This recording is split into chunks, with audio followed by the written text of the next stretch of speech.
Hi mga mare! Another day, another mini vlog. Panibagong araw nga na naman mga mare. Panibagong mini vlog nga na naman tayo for today's video. At medyo hindi nga maganda yung panahon ngayon mga mare dahil inulan nga kami ngayon dito sa pwesto namin. Imbis nga na malungkot kami dito mga mare ay nidabang na nga lang din namin yung mga sarili namin dito at kumain na nga lang din. At etong tag-ulan na ito mga mare ay isa nga ito sa kahinaan nga nating mga negosyante. Pero kahit ganun pa man din mga mare, ang importante ay nagpapatuloy pa nga din tayo. At mabuti na nga lang din mga mare, pagkatapos nga ng ulan dito sa amin ay tumila na nga din kaagad ito kinagabihan at kahit papano nga mga mare ay nakabawi kami at marami din kami naging benta nung gabi. Kala nga namin mga mare, itong araw na ito ay konti lang din talaga yung magiging benta namin pero thanks God talaga dahil kahit papano ay marami din kami naging benta kahit umulan. At kinaumagahan naman mga mare ay nag-ayos na nga ako dito sa tindahan namin dahil nga nung araw na ito ay kakapamili ko pa nga lang din at nag-ayos na nga rin na kagad ako ng mga stocks dito. At ang dami nga rin nagtatanong sa akin dito mga mare na paano nga daw itong tindahan kapag nagtitinda daw ba ako sa labas. Laging bukas pa din naman itong tindahan namin mga mare. Sa umaga ako nagtitinda dito pero pagdating sa hapon hanggang gabi ay yung pinsan ko na nga yung pinagtitinda ko dito. Sa mga pinapakita kong video sa inyo mga mare, kung mapapansin nyo, yung lagi ko ang nakiklip na video, mabenta nga yung mga tinitinda namin pero tulad nyo rin kami mga mare na normal din na negosyante na nakakaranas din talaga ng mga tumal. Part of the business talaga yan mga mare at halos lahat naman ng negosyante ay nararanasan din yung araw na mabenta at tumal. Kapag gusto mo nga pumasok sa isang business, kailangan malakas ang loob mo at hindi ka pwede mapanghinaan ka agad dahil hindi ka magtatagumpay sa business mo kapag once na napanghinaan ka kagad ng loob. Katulad na lang dito sa tindahan namin mga mare, may mga araw din na mabenta nga dito sa tindahan at may mga araw naman na matumal din. Pero kahit ganon, ang importante nga mga mare ay araw-araw pa rin ako nagbibenta. At kahit may business na nga ako mga mare ay hindi pa rin talaga ako humihinto or tumitigil na maghanap pa nga ng ibang income. Lalo na nga pagdating dito sa sari-sari store mga mare ay hindi ko naman ginagalaw yung pera dito at alam naman din natin na maliit nga lang yung kitaan dito sa tindahan mga mare. Kaya naghahanap pa talaga ako ng mga ibang pwedeng pagkakitaan lalo na nga sa sobrang mahal nga ng bilihin ngayon at may mga iba pa nga rin tayong gasto. Pero kahit ganun pa man din mga mare ay thankful pa nga din ako na kahit nasa bahay lang ako ay kumikita pa rin ako kahit papano. Okay na nga sa akin ito mga mare kesa nga magtrabaho ako ng 8 hours tapos malayo pa ako sa anak ko. Pero kung minsan mga mare sumasagi rin sa isip ko na parang gusto kong bumalik ulit ng trabaho pero kapag once na iniisip ko na yung i-compare ko yung sahod ko dito nga sa pagko-content, sa pagtitindahan, sa pagbibusiness parang feeling ko nagtatrabaho na rin ako kaya naman sabi ko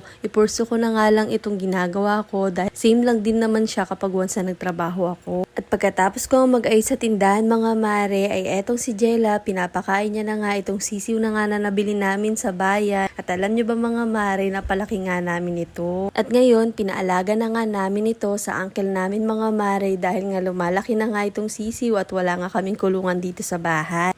O siya, hanggang dito na lang muna mga mare. Titi Wachi, bye-bye!